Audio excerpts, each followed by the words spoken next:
Hello everyone, my name is Kyle Thiem with the National Weather Service here in Peachtree City, and this is your weekly weather briefing for the week beginning on Thursday, March 23rd, 2017. We're going to start out this week touching on some of the storms that went through last Tuesday, March 21st, and some of the damage that it left behind. We're also going to talk about the continuing drought in the North Georgia area, as well as some abnormally high temperatures this week, and also about a couple chances of rain coming up this week as well. Here's a look at the radar imagery from the March 21st storms. Initially, we started out with multiple isolated thunderstorms producing severe hail. In some instances, up to 2-inch hail were reported. And the system evolved over time into a line of thunderstorms, creating a large swath of wind damage across the northern half of the state. Overall, 33 severe thunderstorm warnings were issued on this day, and all but 2 were verified with severe reports. Speaking of, here's a map of some of the severe reports that we did receive on this day. Overall, there was close to 250,000 people without power due to thousands of trees that got blown down across the area. These trees that got blown down knocked over power lines, in some cases causing brush fires. Many trees fell into homes. Unfortunately, one man was killed when a tree fell into his home. And on top of that, before the wind damage came through, there was hail reported in a lot of different places, and up to 2-inch hail was actually found in a couple of different areas. And here's a look at some of the images that came to us throughout the day, many of which of some of the severe hail that fell, including in the bottom left, which looks like to me close to 2-inch diameter hail, qualifying as significant severe hail. Also in the bottom right is an image of a tree that was blown over into someone's home. Unfortunately, that was the case for multiple homes across our county warning area during this day. Taking a look at the drought monitor for this week, not much change since last week except the addition of several counties in central Georgia into the now abnormally dry categories. Over the past month, we've seen relatively little change except for some improvements really in areas around Heard and Troup counties. But unfortunately up north where the drought is at its worst, the drought still continues and doesn't look like it's going to get better, at least this week.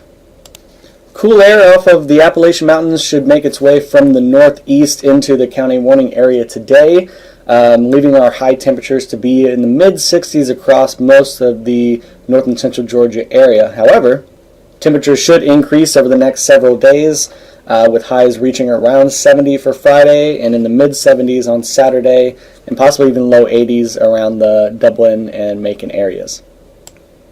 Starting on Saturday night and into Sunday morning and afternoon is going to be the first of several possible rounds of precip for north and central Georgia area.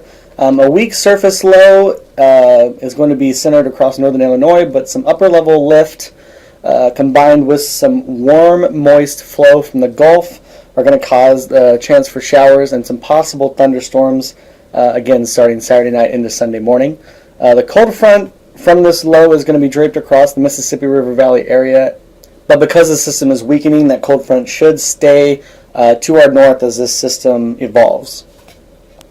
The second wave of possible precip is going to make its way into our area Monday night into Tuesday morning.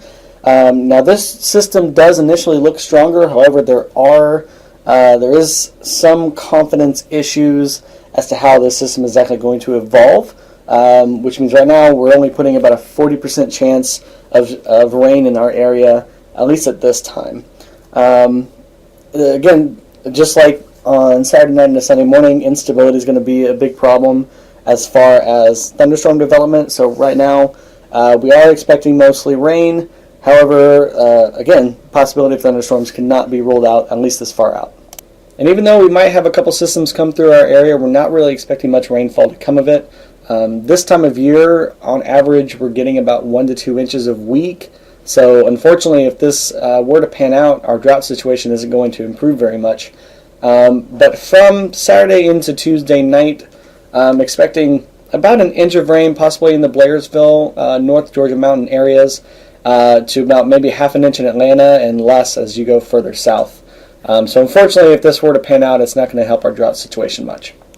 Taking a look at the next 7 days as a whole, like we mentioned, today is going to be a little bit cooler, but that's going to change very quickly throughout the week as warmer temperatures are going to set in. We're going to expect about 10 to 15 degrees above normal once we start getting into Saturday and beyond. Looking at these outlooks, we can see, again, an 80 to 70% chance of showers Saturday night into Sunday morning. Possible thunder with that system with not as much of a chance of rain as we get further into central Georgia. And then again, putting about a 45% chance of rain Monday night into Tuesday.